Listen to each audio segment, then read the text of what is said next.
Everybody, thanks a lot for joining us today, taking time off from a weekday to be with us. Uh, this webinar has an interesting inception. When Okay. we initially started off, when the crisis came about, as a marketer, I was a little lost and I had no clue of figuring out how do you navigate this world, right? What happens to the marketing campaigns you're running? What happens to the skills that I have brought up? What are the campaigns that we had planned? So on and so forth. And when I spoke around, I realized that I'm not alone, that quite a few marketers out there are facing the same issue. That's when Nanda and I got on a call and we decided, hey, let's go to experts who've been through other crises before to help us navigate this. So, none of us have actually been through a pandemic. Hopefully, this is the only time it will happen.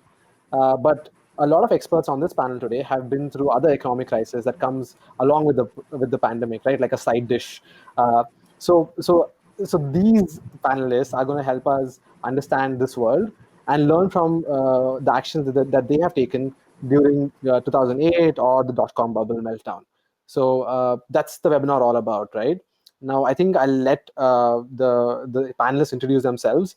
Yag, do you want to start off? Sure. Hi all, this is Yag. I work for a company called Reve Marketing, which is part of a company called Pramati, and I head the marketing there. And I enjoy writing books, so I've written 6 books, and right now working on my 7th. And apparently, I've recently started doing cartooning, so that's something that I enjoy. And I'm also a podcaster. I have a podcast called Alien Conversations Podcast. And yeah, that's pretty much about it. And marketing is my day job. That's something that I love day in and day out. And I have about 10 years of experience in total. It's nice to meet you all here. Thanks, Yag. Sudeep, do you want to go next? Sure. Hi, everyone. I'm Sudeep Charles. I'm a seasoned product marketer. I've got experience with both large enterprises as well as startups as well. I've held various roles in product development, product marketing, biz dev, and I've got experience in different verticals, right? So cybersecurity, telecom, fintech, a bunch of others. Overall, about 15 to 16 years of experience, and that's about me. Thank you for having me over. Pleasure to have you, Sudeep. Yeah. Abhash? Abhash, you're on mute. Yes, I was on mute. Sorry about that. Abhash here, guys. I head marketing for a Bangalore-based B2B HR tech startup called Springworks. And this is my fourth stint. I started my career with Byju's as a BD guy. Got into community and even writing stories at Your Story, where I was for almost 3.5 years. And when I left Your Story, I was heading marketing for them. And after that, I had a small, short stint at Factor Daily. And this is my first B2B stint per se. Yeah, that's about me. Thank you, Abhash. I think Anish, you're next. Yeah, hi, Shiv. Thanks for having me here. I'm Anish Thambi. I manage feed marketing for Automation Anywhere in India. Automation Anywhere is one of the largest RPA provider in the world. I've been primarily associated with tech companies in my entire career. Worked across different segments, primarily focused on cloud and SaaS-based companies. So that's a quick introduction. It's been in the space for close to 14 years. And yeah, excited to be part of this group to have a very informative discussion, I would say. Thank you, Anish. I think, again, as I said, guys, a lot of our panelists come with a lot of experience. So what we've done is we figured out a bunch of questions we need to ask them. And Nanda is going to be going about that. But if you do have any questions, please drop them in the chat folder or in the questions folder, and we are going to pick it up towards the end. Nanda, over to you. Yep.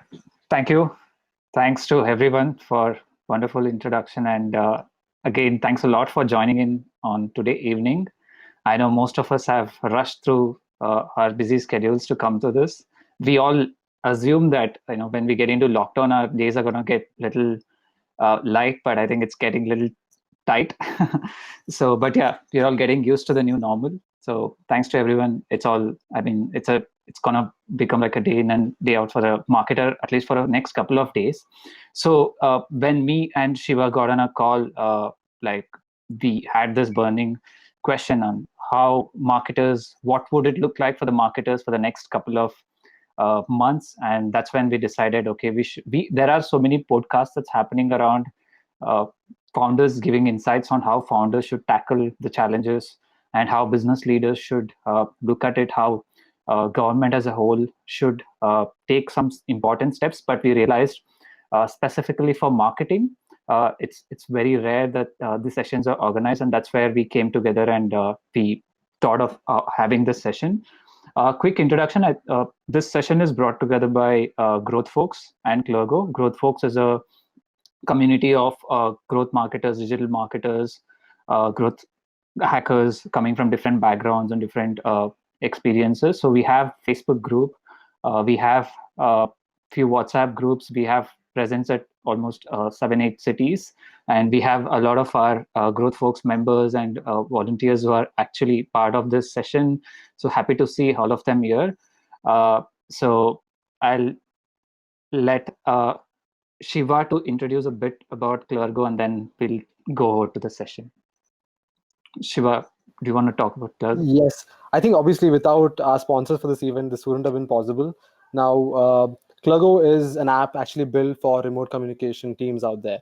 Now, since a lot of us, I think probably all of us, are not working in the office, it becomes important that we communicate and collaborate with our team effectively in the remote situation, and Clergo can actually help you out there. So what I recommend is head on over to clergo.com and sign up for the early access. I'll just drop the link in the chat there, so you can just click there and head on over and sign up.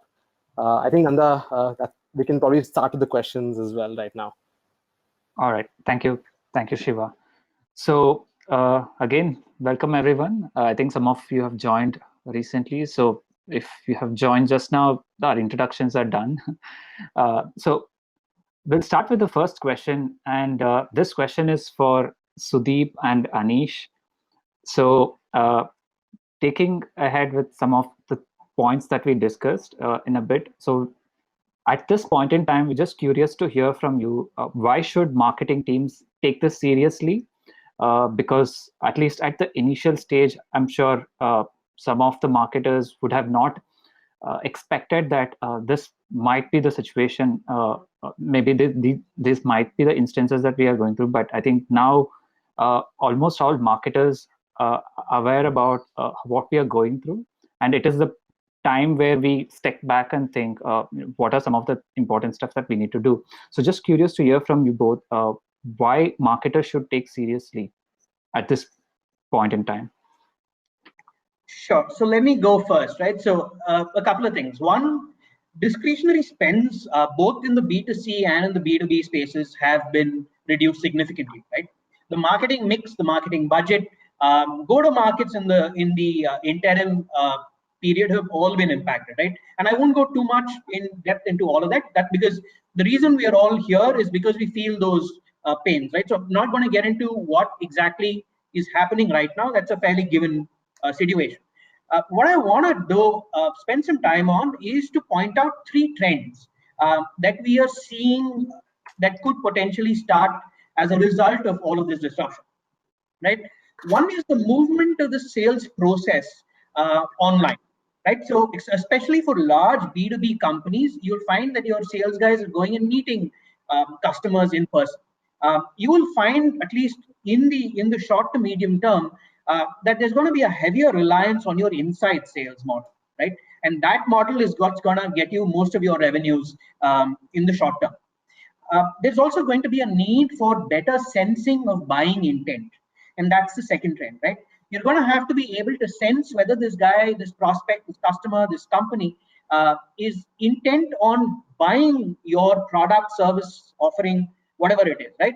But you're going to have to do this remotely, which means that you're going to have to look at different signals that this customer is providing you to get a better sense of whether that intent exists or not, right? And more importantly, what we've seen, and this is across marketing, is community building happens post onboarding, right? So you have somebody on board, you've onboarded them, they're in the funnel, as it were, and then you create that community, you add them to community, and then you say, hey, what can we do to help you, solve your challenges better? That is going to change now, because you're going to potentially build community before you have your prospects onboarded, right? So three very, very clear changes that I see coming into effect with this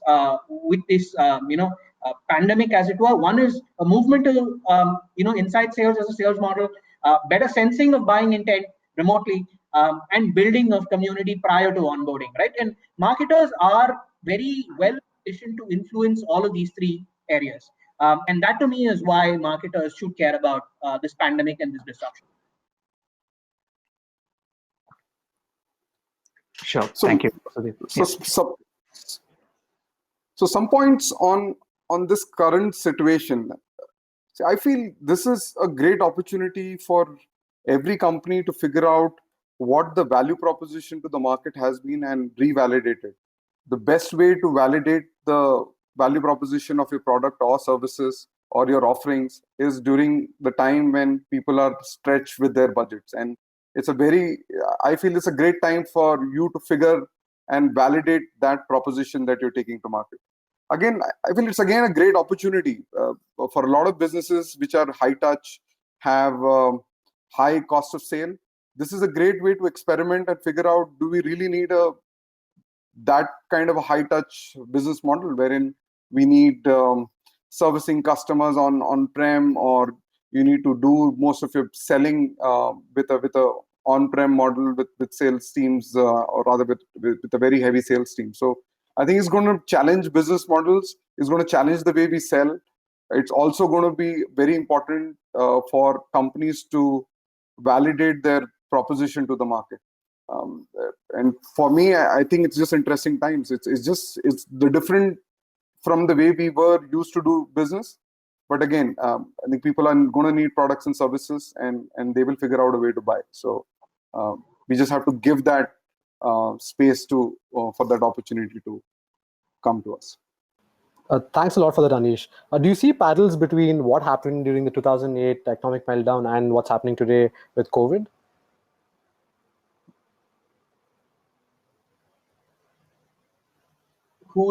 I feel this. Sorry, go ahead. So I feel this is. This is not something that has happened since World War II. I don't think anybody before has seen this happening before, and I don't think there is a like a guidebook of sorts to look back to. I mean, when this happened, the first thing that I looked up was, what did people do when what happened after World War II? How did people come back and how to deal with the situation? And there are parallels. I don't think anybody in the recent past would have seen something like this happen. See, the economic meltdown had an impact on a particular economy, and it had ripple effects across. This is totally different. This is going to have serious, like all major economies will be like decompressing by 25%, and that is going to have major impacts. I think most of us, marketing thrives on growth. Marketing has always been at the front end of growth, and I think we get really excited when you look at 100%, 200%, 30, 40, 50% growth. And I think it's not going to be easy. Or rather, the way we planned for it is not going to be easy. So it's going to be, I think we just have to think that we were born in this age, and if this were the parameters in which we were to do business, how would we do it, and think about it totally differently. That's the way to go about it. I don't think there is anything in the recent past that we can look back to and take inspiration. Thanks a lot for that, Anish. Well said. So the next question is, again, during this crisis, what are some of the actionable steps marketing leaders should take to address the situation and to ensure that their brands survive the crisis? And while we're talking about the things that they should do, if you guys can give clarity on the things they shouldn't do as well, that would be really nice. So I'll go first on this. So I think to start with things not to do is, first we can start with, not start any emails with saying during this crisis, right? So that itself makes you feel that we are making use of this situation and trying to use this as one of the props to talk about and get into a sales pitch. And second thing I would say is this is not the time where we actually go and oversell something.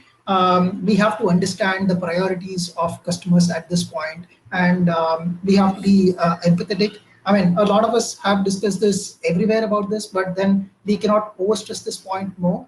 It is extremely important to be empathetic here. And next, I would say, as a marketer, it's also important not to overspend during this period. You don't know what's coming going forward. So at this point, I think we have to remain calm. We have to see what the situation is and work based on that. And now, when it comes to the do's, right? So regularly, as marketers, we would have planned a lot. For instance, we would have planned a lot for events marketing throughout the year. Lots of events have got cancelled, lots of conferences have got cancelled. So now you have that budget left with you. Think about where you're going to invest that and how better you're going to use this during this situation, right? And also, this is a good time where you can relook at the positioning of your product. A lot of companies have done that at this point. You can change the messaging to suit the current needs. You can give some of your products for free for a brief period. I mean, Zoom is doing that. A lot of other companies are doing that. And this is the time where you actually go out and earn trust and say that I'm as human as you. And I think that's the foremost what we should be doing at this point. Well, thanks a lot for that, Yag. Sudeep, Anish, do you want to take a stab at this question as well? Sure. So I'm not going to repeat what Yagi said, right? So he basically desists from hard selling. Don't do ambulance chasing is a given. Be empathetic is also a given, right? So in addition to that, I want you to evaluate your go-to-market in the medium term, right?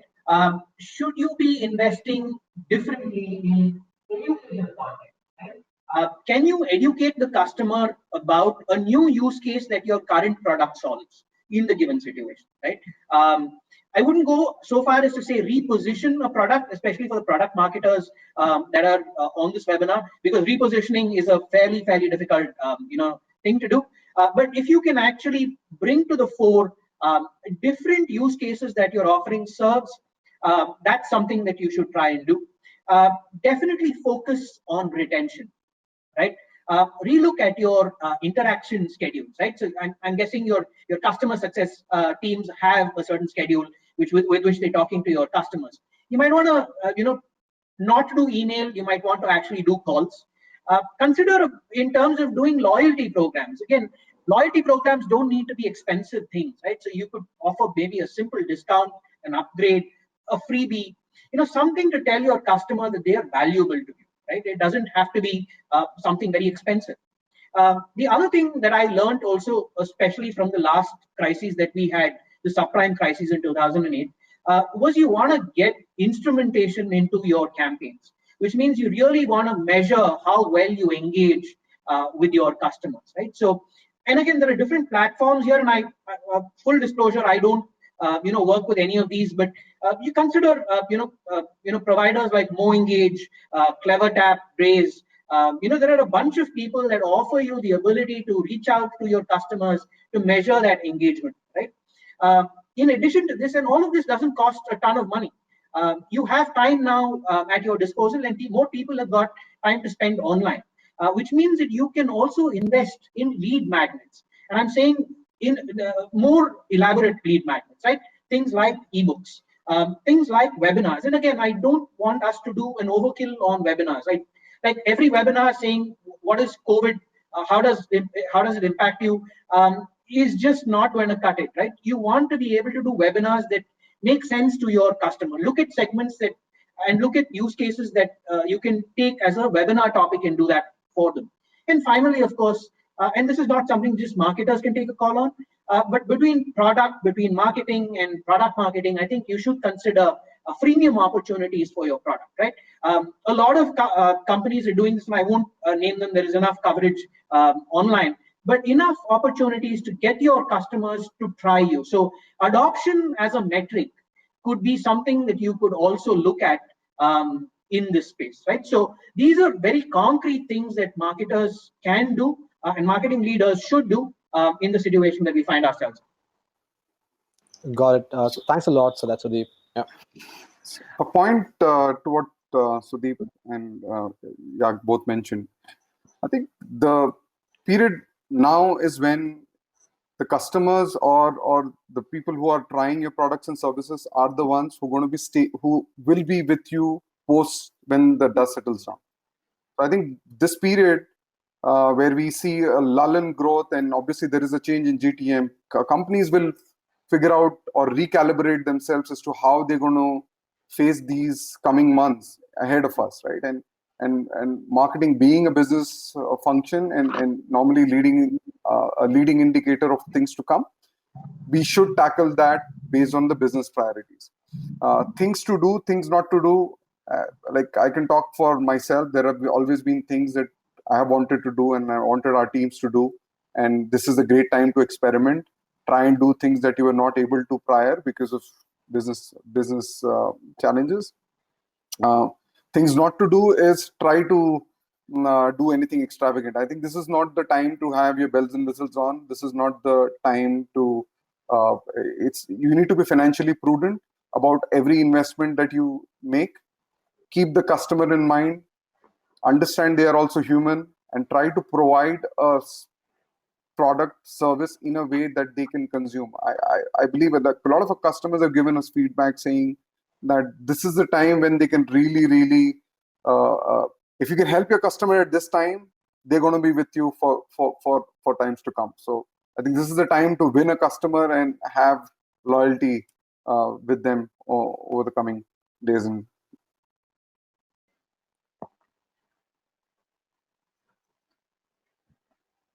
Thank you for that amazing insights. I think we've got to know what to do and what not to do. A few recommendations. So to take that question a little ahead, just curious, in spite of all this situation, the tough times that we're going through, there are a couple of opportunities that some of the businesses are able to tap into. So what is it that how do businesses can look out for these opportunities, and what is it that these businesses can do to adapt and go after these opportunities? Are there any recommendations? Abhash, I think you have initiated some amazing opportunities at Springworks. Would like to hear from you, and just wanted to know like what went through the thought process that went behind in adapting and ensuring that you're releasing this opportunity in a timely manner. Sure. So at Springworks, just to give context to people who are attending and might not know about Springworks, what we basically were doing till now is, pre-onboarding and tail onboarding. So that means, getting you to set up your profile, to apply to jobs, do background verification of candidates. That is on the company side. So that's more B2B kind of a thing. And we recently also launched a Spring Recruit, which is like an ATS. So we were not doing anything post-onboarding. So post-onboarding means, how do you engage your employees? How do you reward them? How do you find pulse of the company? Basically, what do your employees think about how things are going at company and so on? And we had these things, we had planned to do these things further down the line, maybe 1 year from now, 1.5 years from now. With the situation that we are in currently, that context has changed completely, right? So now we are talking about people who are doing remote work, which means employees are not seeing each other face to face. So employee engagement, employee onboarding, starting with employee onboarding. How do you onboard an employee remotely if someone is joining during this time? How do you know if your employees are engaged? Maybe you have 100 employees, all of them working from their homes. They would go for their chai sutta break around 5 p.m. Now that is out of the window. The whiteboard sessions, that is out of the window. Tapping someone on the shoulder and, if you have a new idea or you want to ask a question about something, all of that is out of the window. So how can we ensure, that there are tools and products that can help do those have those conversations in this remote setting? So that's why we accelerated the the building of those products. So we have started building that right now. Meanwhile, what we also did, like you said, is 3 or 4 initiatives. So side project marketing is something which I'm a very big fan of. So a couple of things, we saw that layoffs were happening across organizations across the globe, actually. So we started a back to work project, which was basically, we floated out a form saying, hey, have you been laid off recently due to the COVID crisis? And fill up this simple form. We will connect you to recruiters. On the other side, we said, hey, recruiters, there are so many people that are getting laid off. They are very talented. They are looking for a new opportunity. And I'm sure some of you are hiring. Would you be willing to, take a look at these candidates? And we got like 500, 600 candidates within a week. 60 to 70 companies, 400 plus recruiters, looking at these candidates. So those kind of things which, add value to both sides, which basically means, it adds some value to the candidate as well as the recruiter, because they are, looking for talent. We also need something like, everyone is in a remote setting right now. So how can we help? How can we add value to these people? And we can by building those products, but that will take some time. What can we do? What can we do that takes maybe 3 or 4 days to build? So what we did is very simple stuff. It doesn't need to be fancy. That's what the marketers need to keep in mind. Not everything needs to be fancy. So this is a simple Airtable. Airtable is like Google Sheets for those who don't know. And this is a public sheet of 300 plus resources related to remote work. So, blog posts about it, articles about it, podcasts about it, and so on and so forth, which books to read. And we just put it out there. And we got like 500, 600 people signing up to even download it. Although everything is already public, but people want to download it for some reason. We also recently launched a Slack bot. What it does is it sends a tip summary every day to your Slack channel. And it gives you like 3 tips about, hey, this is what you should be doing on the communication side of things, and so on and so forth. So the opportunities are there. These are just examples from my company, something that we did. But just think about what it is that your audience needs right now. And what the beautiful thing about this is the context is the same for everyone, right? This is maybe the first time in our lifetime where everyone has the same context. Everyone is thinking about the same thing. Hey, everyone is working remotely. Everyone is concerned about the health of their, family members, and of course, so on and so forth. There are so many things that people are thinking about, but they are the same things that people are thinking about. So just think about that, how you can add value in that context, and you can build, valuable tools, products, and your marketing. Sure, that was amazing. Sudeep, any other examples or anything that you can think of how businesses can look at this as an opportunity? Sure. I think Abhash kind of dwelt on the internal opportunities, as it were, right? In terms of, hey, internally within a business, what is it that we can do to make things better, right? I'll focus a little bit about what we can do externally for the top line, as it were, right? The last few crises have taught us one thing. If you continue to spend on the right set of marketing initiatives, you will gain market share once the disruption passes, right? And this has happened in the last 5 or 10 years, right? So as long as, and I'm not saying you mindlessly spend your marketing budgets on all campaigns that you have, you should be able to kind of figure out what is working best for you and then spend on just those. The second one that I would recommend is take a closer look at your top of the funnel, right? Understand that this is a time where your closures are going to be fairly low, but your CTRs are going to be fairly high, right? There are people that have got a larger amount of time that they're going to spend online. Could you do something to keep them engaged in this period when there is a lockdown or there is a disruption in normal operations of the business? The third area that I would say is a good opportunity is if you could put together a very small team of people, right, within your company. So it could be your product head, your sales head, your customer success head, and you as a marketer. and just try and answer a bunch of questions. It doesn't have to be anything elaborate. What is it that our customers are saying that they like about our product? Right? You will at this point, because this is a time where there are a lot of constraints that is being placed on the broader market, and these are the same constraints that are being placed across the board. So if your customers are saying they like something about you, that is something that could potentially be unique, or something that could be really bang for buck that your product, service, or offering is offering. Right? What is it that our customers are complaining about? And this doesn't necessarily have to be product. This could be a broader, problem that they're facing. Could this be a new challenge that you could solve with your given offering? Right? What is it that they're complaining about? What do our customers wish that we had done better? These are areas that, for example, if you have a social media tool that can look at sentiment, for example, I do not know that if all customers and companies who do have these are fairly expensive investments. But if you do have them, understand and see what is your customer sentiment like. What is it that they're saying that they wish that you had done? What is it that your competitors are saying from a marketing/corporate perspective, right? Not necessarily a product perspective, right?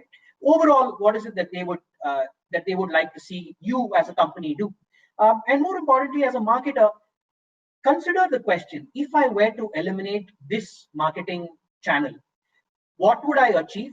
Could I improvise without this being done? So basically, you're gaining value by subtraction, as it were, right? You remove a channel and say, hey, can I still do better without this channel?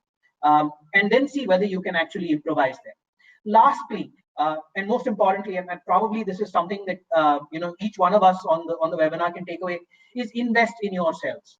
Right? We tend to try and do a lot of things for companies, for our broader bottom lines. But understand, so there are a bunch of courses that are free. Moz Academy, for example, has a bunch of free courses. Ahrefs is offering content as a free package. HubSpot has got something that's free. So I mean, we all know that Coursera and a bunch of others are offering a whole boatload of stuff that's free. But as marketers, there are specific sites that are offering things that we can benefit from. Right? So definitely do your research. I do not know if they are still free. They were limited time offers. So if they aren't, hey, I'm mea culpa. I'm very sorry about that. But if you do find something, definitely invest in yourselves. That's amazing. Thank you so much for valuable insights. In fact, you have given some amazing actionable steps on how marketers can leverage this opportunity. Do we have Anish? I think Anish is not on. Okay, cool. Shiva, you want to go with the next question? Sure. Thanks a lot. I think all of us are having a lot of issues with the bandwidth. So because of that, when usually we are not speaking, we're just shutting off the camera altogether. So the next question is something that probably would have been covered earlier, but I'd like to ask nonetheless. So Sudeep, this one's for you. Now, from a B2B angle, right? Do you see any new channels that are opening up, or old channels that are suddenly showing an uptick in engagement and conversations? That's a great question. So unfortunately, while I would like to say, hey, there is this new exciting channel that we can use, it's unfortunately not true, right?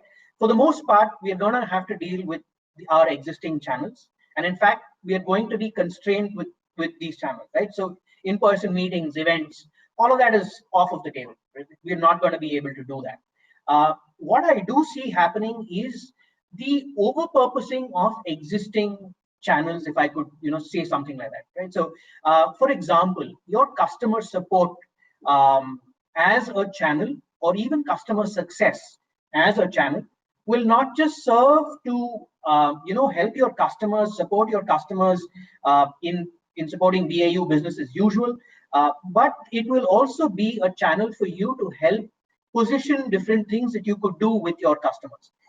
At this point, reaching out to prospects is going to still be, by and large, digital led, and it will only be more education content led. Right? It's not going to be a case where you're running these LinkedIn ads with very definite calls to action and definite, putting these prospects in a funnel, as it were. So, sum and substance, you're not going to have new channels. Your existing channels will continue to help you out. In fact, there are going to be few that are going to be taken away from you.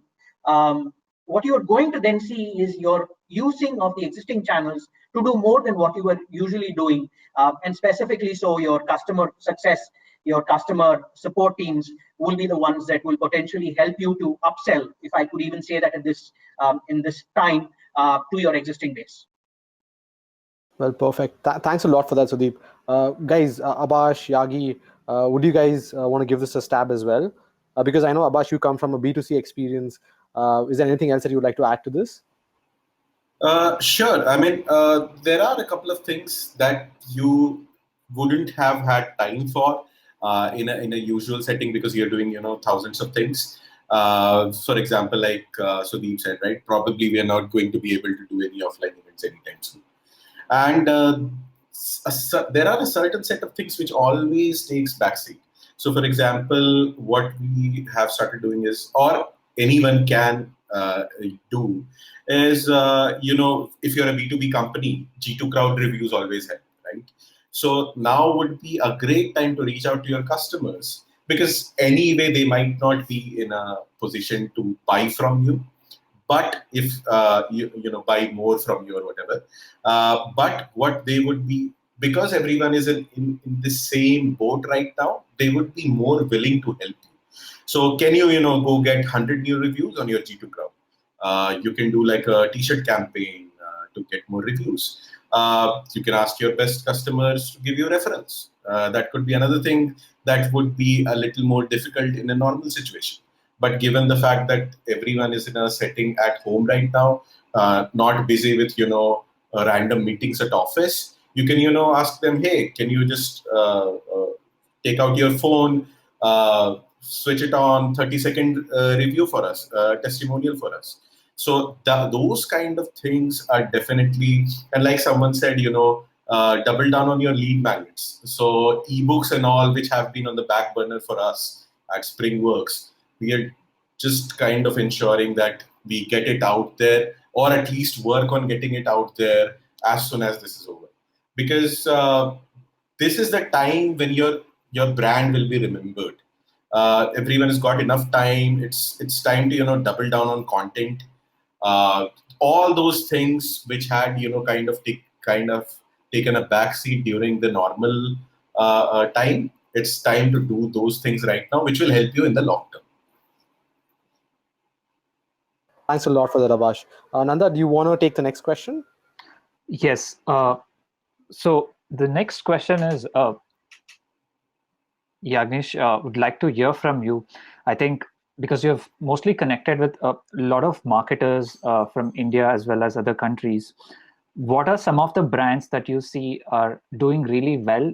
If not well, at least they're doing decent amount of job right now in the midst of this crisis. And what are some of the learnings that the smaller brands that are out there with limited resources can learn from them and at least adapt, try and execute it? Are there any such brands that comes to your mind?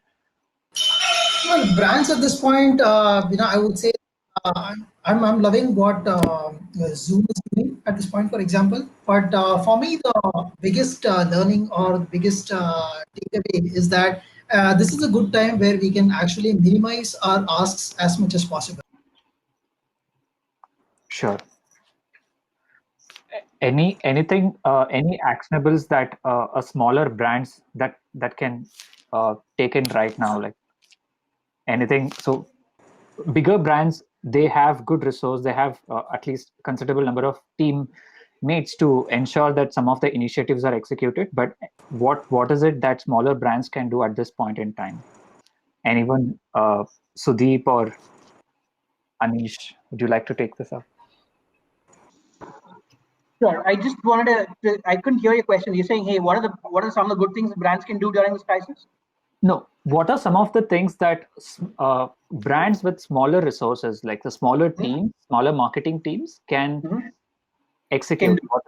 What is it that they can execute right now? Sure. It typically this falls into the area of doing something that's socially responsible, right? Because understand that while marketers might not necessarily impact, especially given that they have smaller resources or lesser resources, to actually impact, things at the broader scale, they could do something as simple as saying, hey, these are the best practices that you could potentially take to ward off, catching the virus.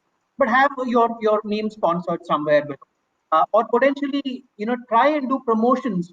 And there are different $0 promotions that marketers can do, that partner with the government, right? All this, while it does not impact your top line, it certainly does impact your impressions to see, or opportunities to see, and therefore potentially your market share. That's something that marketers could definitely do, even if you have very little resources. Nanda, I'd like to add a couple of points here. While I understand that smaller brands obviously have less resources, I think we can also take this opportunity to speak about how bigger brands have done well and probably mimic that. One of the things that I was going through and is that, American Hotel and Lodging Association, right? They've teamed up with Marriott, Hilton, and they have basically created incubation and isolation centers in all of their 5-star or 3-star hotels. So that's something that goes a long way in ensuring that the brand stays front and center, and also builds a lot of social cred that they can cash in on at a later time. And I particularly like what Louis Vuitton or LVMH did, right? Now, as you guys know, Louis Vuitton basically owns a lot of luxury perfume brands. And in this crisis, probably perfumes are not going to be used that much, but hand sanitizers are. So what LVMH did is basically converted all their factories to produce hand sanitizers. Now, I think that such marketing, I don't even think it's a marketing tactic, right? It's genuinely a brand trying to help people from their country out, and I think that creates an impression that probably will last for ages to come. Having said that, I think Spring Roll, right, what Abhash is a part of as well. From what I know, they're not a very very big marketing team, but they've done exceptionally well in coming up with resources and helping people out. So I think, as Sudeep said, right, being empathetic and genuinely trying to help, and the entire company rallying behind that is what's going to create that goodwill at the moment. And if I could, and Shiva, if I could very, very briefly interrupt, right? So just to provide an Indian context to this, right? So companies and larger companies, and I realize that they have much more resources than smaller ones do. Companies like LG and Samsung have partnered with Akshaya Patra, to fund meals for millions of migrant laborers, donate equipment to hospitals. Companies like Apollo and Max Healthcare, for example, have opened their select branches only and declared them as COVID only centers, right?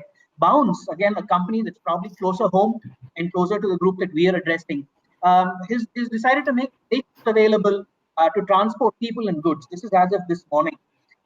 E-commerce companies are taking steps to ensure safety of their employees, right? And they're doing this very differently.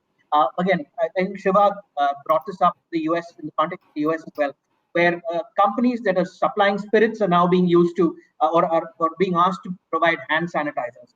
Fintech startups are basically offering the creation of funds that can be used for these COVID victims, or people that cannot afford treatment, and offering to match contributions that they get, right? And also in so doing, saying, hey, we will potentially try and settle this faster. So there are a bunch of things that even smaller companies are doing. If you look at pure play marketing, advertising companies, for example, location intelligence platforms are volunteering data to both government and also other private players to be able to help logistics planning, right? For example, if we know that there's a market that's opening somewhere, can we help the government to actually plan logistics? Even if you're small as a company, you can still offer data that you have, or the limited resources that you have for bigger impact. And this is very India centric.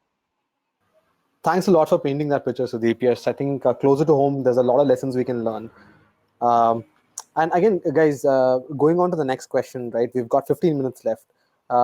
So now, up until now, we've mainly spoken about from the marketing side of things. But the next question is mainly about how brands have pivoted to actually, what do you say? I wouldn't say make the most out of, but to survive during this crisis. Abhash, Sudeep, Yag, and Anish, do you want to talk about brands that have pivoted their offerings to actually address the situation at hand?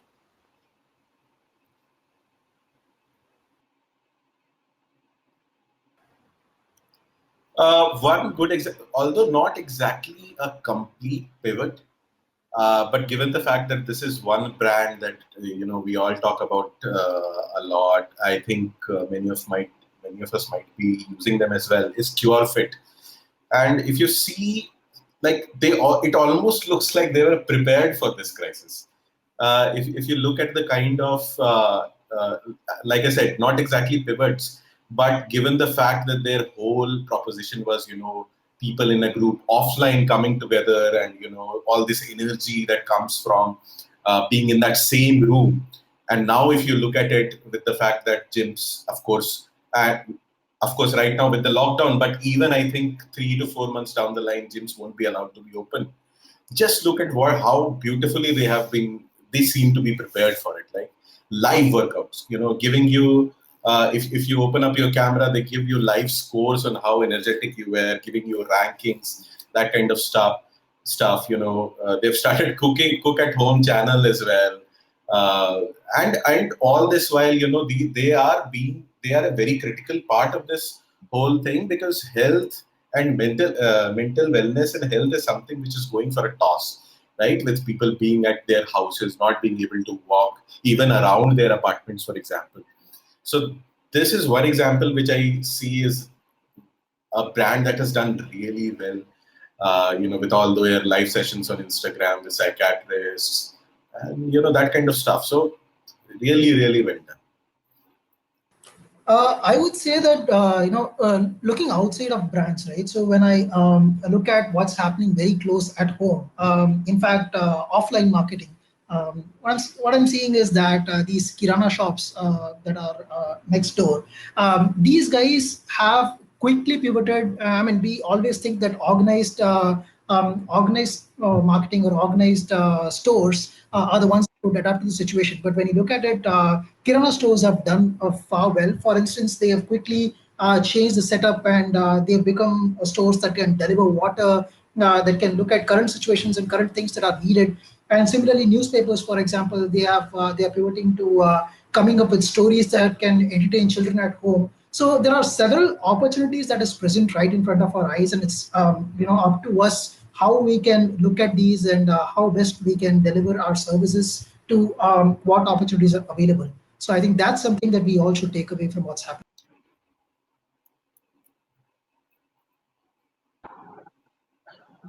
Right. So if I could add to what the other panelists said, there is a trend that's emerging from what's happening, right? Pivoting is not for everyone. You can pivot if you are sitting on a pile of cash, and your current use case is not working. It makes sense to pivot. Then go ahead. But pivoting is something that I definitely wouldn't suggest. But look at what's happening in the last 24 to 72 hours, right? Within 3 to 1 days. Uber has entered into a last mile delivery segment with Flipkart for essentials, right? Flipkart has partnered with Big Basket and Spencer's Retail, for basically groceries and such like. Mintra and Wildcraft have partnered to offer masks, right? So the point I'm trying to draw is that you see partnerships as a trend or a theme that's coming off, and symbiotic partnerships. Basically, one company has a certain capability, the other has another, and they're coming together to deliver value that's much greater than the sum of its parts, right? So if you were to look at adjacent spaces, partnerships would make far more sense than just pivoting, right? So this is true with the case of even SaaS-based firms. And again, given my experience with location intelligence providers as well, see, for example, if you have location intelligence providers partnering with media delivery firms, right? And again, I don't want to take names because I know some of them are on this webinar as well.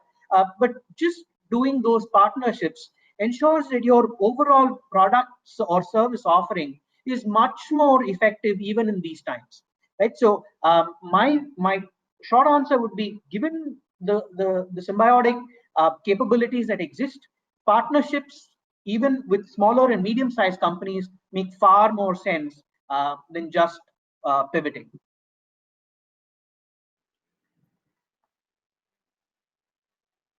Oh, thanks a lot for adding those wonderful insights. I think most of us who are coming from different backgrounds can resonate to a lot of it. Before we head on to the next question, I can see there are so many questions that some of you have asked. So we are definitely going to come to that. I think we just have a couple of interesting questions. After that, we'll hit straight to the Q&As. So the next question is, at this time, especially when marketing teams, most of the marketing teams have used to work together as a team in a very collaborative environment. As compared to any other teams, I can say at least marketing, it takes uh, it is necessary for us to come together and work together. But now, because we are forced to work in a completely remote and virtual environment, are there any advice on what is it that marketers should keep in mind? How is it that they prepare themselves for a routine, and anything that has worked for you? Would like to hear from you, Anish, because I think because you're leading the field marketing, I'd like to hear your insights on how that has transitioned right now, and other than like let's say B2C versus B2B. Would like to hear how does it look different on different industries as well.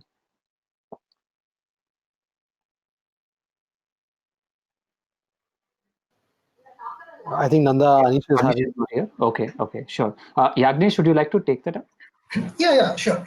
There are a couple of things that comes to my mind on the top. One is that because you're not working with these people in person, it is very difficult to understand the emotions and expressions behind a conversation, right? So I think this is the time where when we collaborate, we have to show more trust.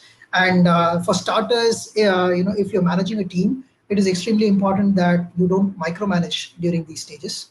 That's number one, I would say. And second thing is that you need to start communicating far more clearly to make sure that there is no room for ambiguity. And you have to be very explicit, and you have to give the context, because since you're not working in person, there's a good chance that you're missing the context of what is happening with these people on a daily basis, and what are the other set of things that these people are working with. So be as explicit as possible.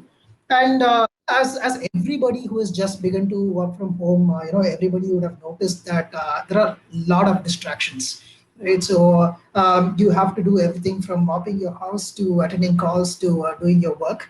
So I think the least that we can all do is keep minimal tabs open on our respective browsers, and make sure that we are only having things that we are focused on. And equally, it's important to have more meetings, more face-to-face meetings, at least once or twice a week, where we show to each other that we are around, and to discuss anything and everything, and make our presence felt. So it's important to show that camaraderie and team spirit going on, so that we still feel that even though we are virtual, we are. Thanks a lot for that, Yag. I think I'd also like to take this question, because I think when a couple of people are sitting in a room and brainstorming ideas off of each other, things are just a tap on the shoulder away. But right now, when we are working differently in our own homes, we probably will have to utilize different tools to address and bridge the gap, right? Like you can use project management tools like Trello, and if it's communication, you can use tools like Clergo. So, Nanda and I, we've actually organized multiple events in the past. And more often than not, we always came together at a cafe to discuss these things. But during the COVID crisis, obviously, we couldn't meet. So we had this entire webinar discussion on Clergo itself. And that proved to be a very good tool to organize and get the teams together. So you might want to check that out. Other than that, I think you can use Zoom or any other video conferencing tool to stay in touch with your teammates and get some FaceTime there. I think one thing that has really worked out from my side, quick addition from myself, is every day at 9:30 we have a in-person, face-to-face meeting with the entire team. At first, it seems like a little weird, but I think now it looks like it is turning out to be productive for everyone. At least coming together to meet once or twice in a day, especially at the start of the day, is turning out to produce at least to bring everyone in context and to ensure that we are bringing in everyone in line, and the rest of the day falls in place if that happens. So that is my personal learning. Yes, agree with you, Nanda. In fact, we also do something similar. So what happens is we are on Slack. So what happens is at the start of the day, each person from the marketing team, and this is true for other teams as well, by the way. So each person posts their respective tasks for the day, and this is to ensure that communication is the most difficult thing with people not being in this under the same roof. So in fact, in our culture manifesto, which came out way before this COVID happened, one of the points that we have is err on the side of over communication. And what that means, that means is, uh, tell people as many number of times, what the status is on something. Just post it out there. No one needs to ask you, or you're not kind of mandated to do that. But anyway, go ahead and post it on the channel so that everyone is in the know-how of what is going on. Of course, like you said, daily stand-up calls are important. What we also do as a team, as an overall team, not just marketing, is on Zoom every day, 5:30, we do like a chai time. And what happens there is we play games. So we use Kahoot, which is like a quizzing platform, and we assign one person from each team, and they can pick up a topic of their choice, and that's kind of fun. One more point that is very important is what we have decided is any time there is a thread going on, a thread of conversation going on, if it is going beyond 10 conversations asynchronous, you have to switch over to a call. Because if not, you're just wasting time going back and forth. It would be just easier to, get on a call on Zoom or Slack, whatever works for you. And that makes life easier for everybody. That's amazing. Okay, Anish is I just, I think Anish, just sorry. joined. Yeah. Yeah. Yes, Sudeep, please go ahead. Right. So I just wanted to add one, or rather two pieces of commentary to this. Right. So one is it's better we stick to tools that we know. It's easier because the learning curve is easier. There's already enough to go around with. Right. So that's one. Two is consider plugins to your existing tools. There are a lot of plugins that, for example, Standuply is a plugin to Slack that will help you manage your stand-ups on a daily basis, right? The Google Suite itself offers quite a number of collaborative tools that you can do. And like Shiva said earlier on, Clogo is a lovely tool to kind of get collaborative as well, right? So the point being, use your existing tools, see if you can expand capabilities with plugins, and that should at least smoothen out the situation in the short term.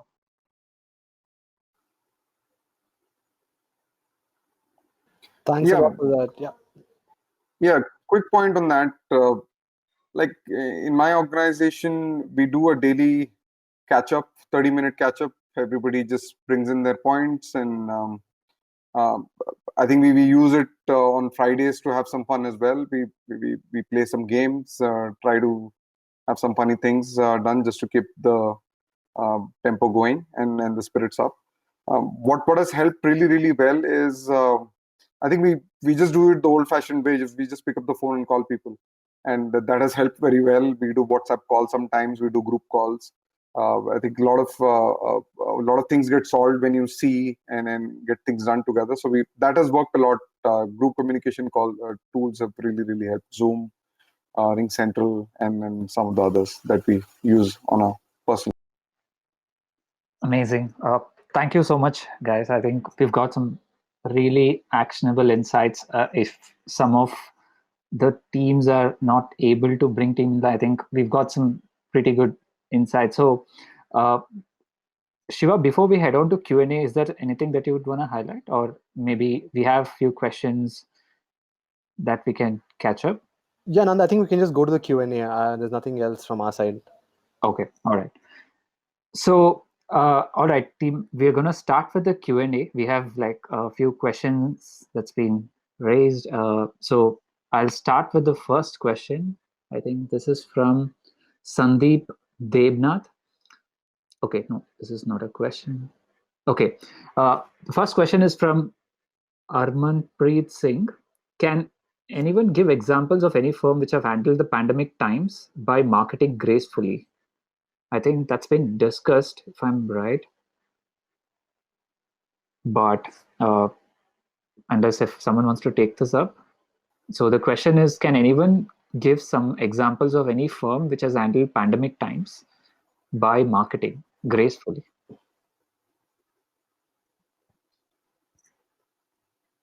Right. So let me provide those answers again. Right. So you really cannot. We're seeing the first pandemic in probably 50 years. Right. So uh, the best we can do is talk to the firms that are actually doing a good job at this point. And I think Shivakumar just brought out a bunch of good examples in the US. Back in India, there are companies like Flipkart, that are doing a good job. LG, Samsung, Apollo Hospitals, Max Health, Bounce is doing a very good job with logistics. So there are quite a few companies and quite a few interesting case studies where they have really done well, and Curefit as well, that have really done well in this time. Awesome. Thanks for that examples. There's another interesting question. It's around Facebook advertising.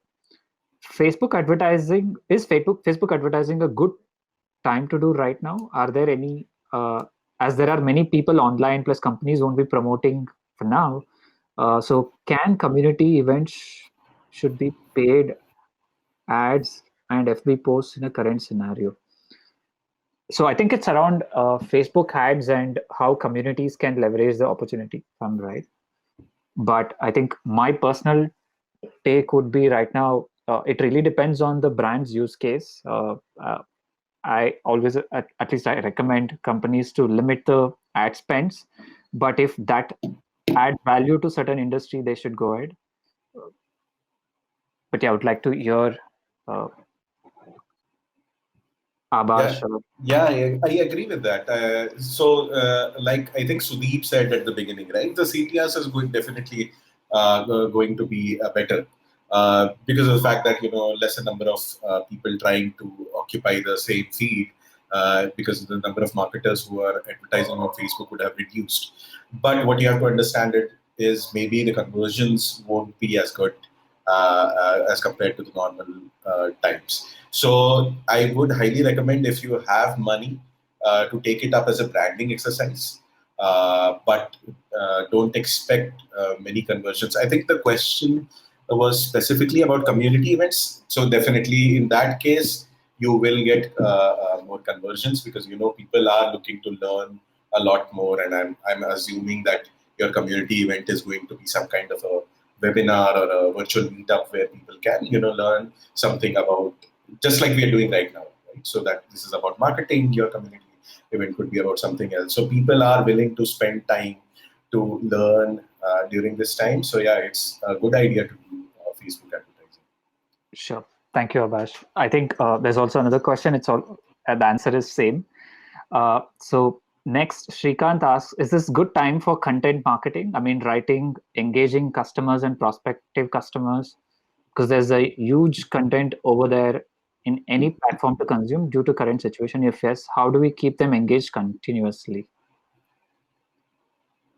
It is a great time to be doing content marketing, right? But understand that content marketing and content strategy are not to be taken lightly. So if you are progressing them from one article to another, or one asset to another, you need to have planned this out well. Also, let's not do a quick fix content job, right?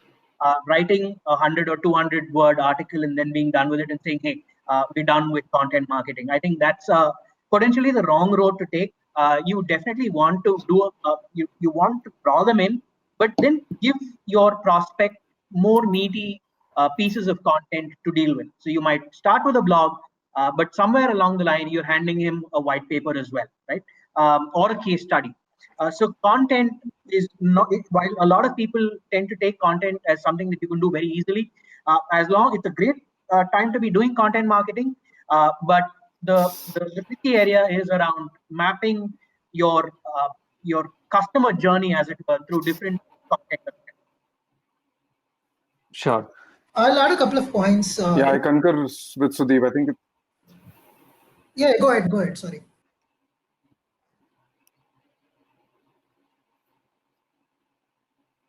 yeah, Okay. So yeah, a couple of things I wanted to add to this, that this is a great time where you can spend on creating all the resources and content assets if you already had a strategy or a plan around it.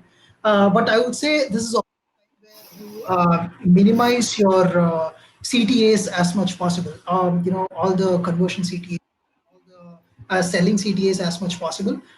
This is a time where you can create useful content for the people that is more contextual, or probably create something for the future rather than trying to convert at this point. So as long as we have our intentions clear as to what part of the funnel are we serving or what purpose are we serving with our content, then this is a great time for content marketing. Uh, one point I wanted to add was, see, every product has a customer life cycle and a customer journey, and you have content pieces and different tactics that you would apply at different parts of the customer journey. I think this is going to fundamentally change the way customer journeys, what was written and how it's going to happen in the future. So it's a good time to recreate that. Think about how our customers going to be interacting with the brand in the future. What are the content pieces that you think they might need 3 months down the line, and start working on it. Quality will always win over quantity. I think there is no compromise on that. There is enough content out there. So I think quality will win eventually. So I think those are the things that. Amazing.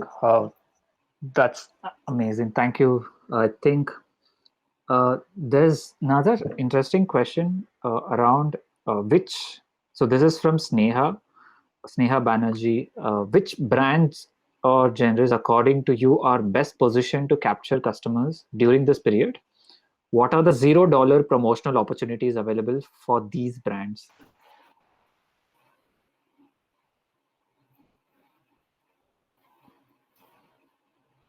Should I repeat? I would say I'll give it. I can take it up. Yeah, sure. Go ahead, sir. I think something, and this is just a personal view. I think the best press that you can get, the best form of marketing you can get is the easiest ad you can get is through a earned piece of press. If you can do something that can get you into the press, that's free marketing. That's your $0 marketing blitz. It's tough, but again, if you do something that can gather attention, that gives you a lot of mileage. Second thing is, there are sectors that are going to get on anything online.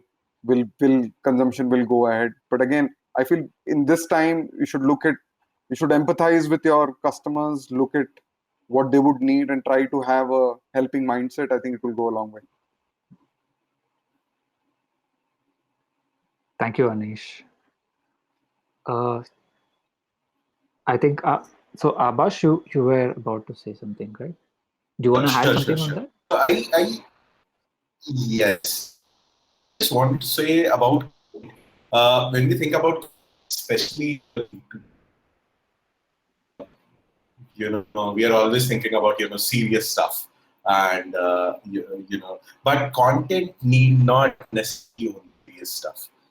People are always looking for some kind of entertainment or information, and that can come in several forms. So when you're talking about what kind of genres are best positioned, just flip the context. You have people sitting at homes willing to learn, willing to get entertained. How can you do that with your content? So $0 promotional opportunities, I mean, there is nothing called $0, but those opportunities will always be available. The one problem at this in this scenario is, because of the context, press is not really concerned about anything other than related to COVID-19, and that does not mean just the health aspect of it. It also restrictions, people working from home, so many, you're not able to go out. And so look at those concepts from this context and try to build content or, some game, quiz, that kind of stuff around. I just post this very funny stuff that I found.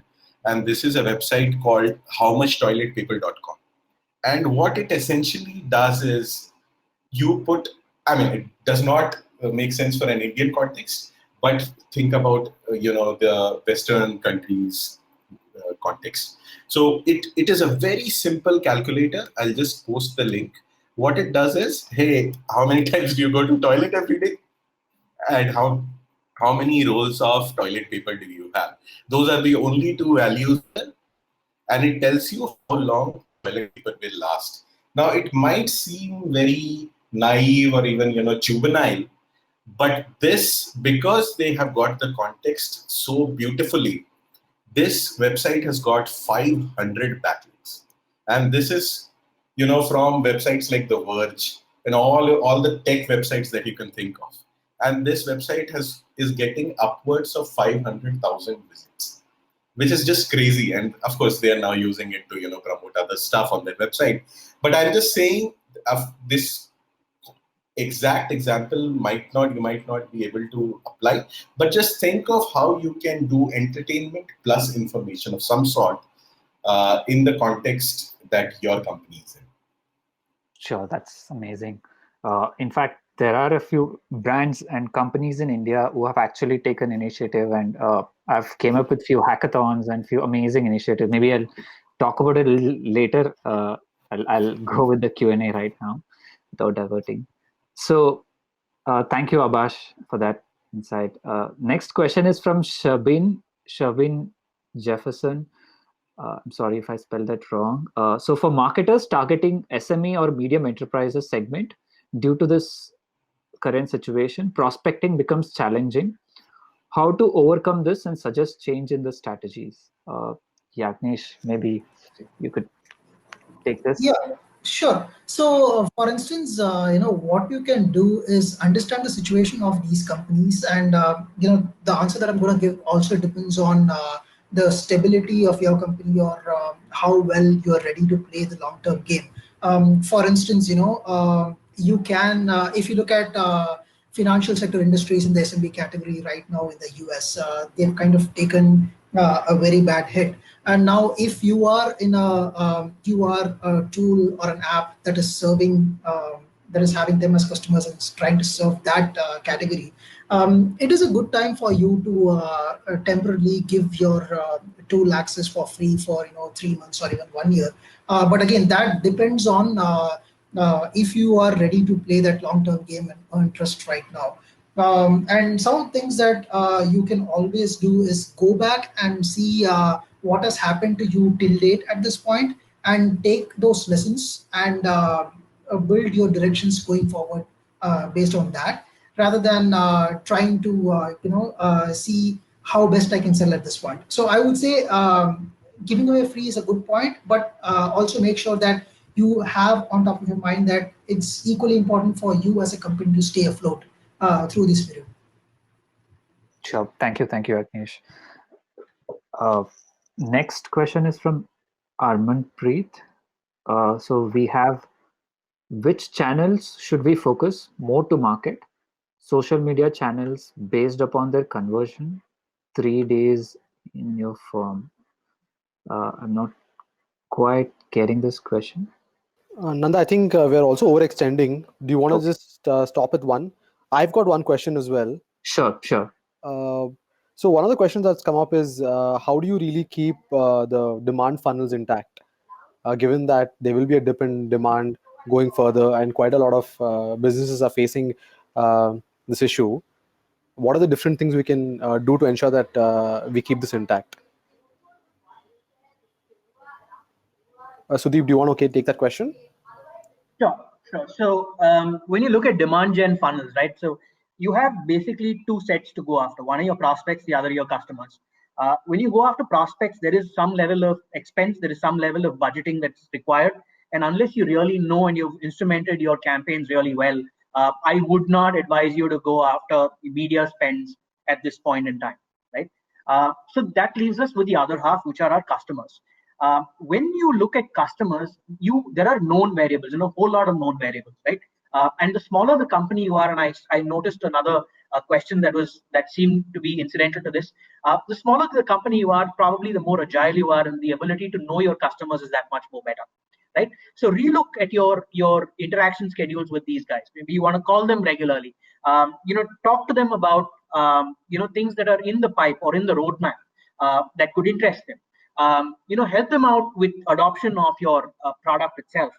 It shows empathy, it shows understanding, and eventually, once this whole crisis tides over, you potentially will have at least your demand funnel, at least on the brownfield side, or at least on your customer side, fairly intact, without too much of an expense. So that would be my take. And of course, while you do this, invest time in better lead magnets, ebooks, webinars, things of that kind, or even potentially consider freemium opportunities for your prospects. So that would typically be how you would balance out the demand funnel, both for prospects and customers. Thanks a lot for this, Sudeep. So guys, again, we're getting a lot of questions. So we have actually overextended by another 15 minutes. The good news is that a lot of people are sticking around. So it's a good validation for what we've done so far. But we cannot go on any longer. Now, all of our panelists are available on social channels. So it'll be, you can reach out to them, or you can reach out to us as well. And Nanda, Ayush, and I are planning on doing a follow-up webinar on marketing in a COVID world as well, with a different set of panelists in the future. So, just stay tuned on Growth Folks or Clergo social channels. So you might get an update on that, and you might want to join that as well. Nanda, is that okay? Yeah, absolutely. That sounds Okay. good. All right, then. We should probably log off now. Sure. Thanks a lot, All right. everybody. Before we close off, I think thank you everyone for joining in today. Although most of us are coming through marketing background, I think some of your experiences, some of your journey have definitely given us some actionable tips and tricks on how we should go about leading our marketing teams, or how we should work with our marketing teams. So I think last 1.5 hours was definitely fruitful. We had a fruitful conversation. So thank you for all, Anish, Sudeep, Yagnesh, and Abhash, for taking time out. And I also would like to thank Ayush for being in the back end and supporting in setting up everything and ensuring that things are falling in place. Thanks, Ayush. So yes, bro. Thank you. Thank you. Thank you. Thank you. Thanks, everyone. Yeah. So, guys, like Shiva mentioned, we'll be coming up with the follow-up webinar series on the same lines. So if you have, I think you should have received a confirmation email from Ayush. In case if you have any other topics that you would want to know more about, in case if there's something specific, feel free to share it. Feel free to reply back to the emails, and then let us know what is it that you would want to know.